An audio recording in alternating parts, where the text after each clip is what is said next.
নতুন ফোন কেনার পরে অনেকেই হোয়াটসঅ্যাপ ডাটা নিয়ে বিপাকে পড়ে যান। আসসালামু আলাইকুম বন্ধুরা, আশা করি আল্লাহর রহমতে সবাই ভালো আছেন।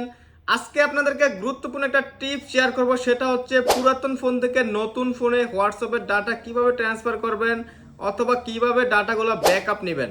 তো আজকের ভিডিওটা তাদের জন্য, ভিডিওটা শেষ পর্যন্ত দেখবেন। আশা করি ভিডিওটা দেখে কিছু শিখতে পারবেন। তো চলেন মোবাইলের স্ক্রিনে।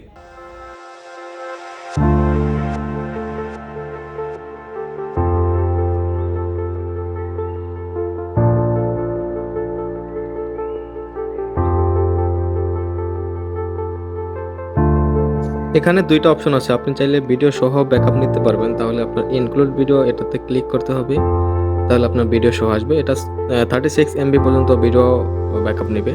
এরপর হচ্ছে আপনি এটা মান্থলি নেবেন, ডেইলি নেবেন, তো মান্থলি নেওয়া সবচেয়ে বেশি বেটার। মান্থলি দিয়ে দিলাম।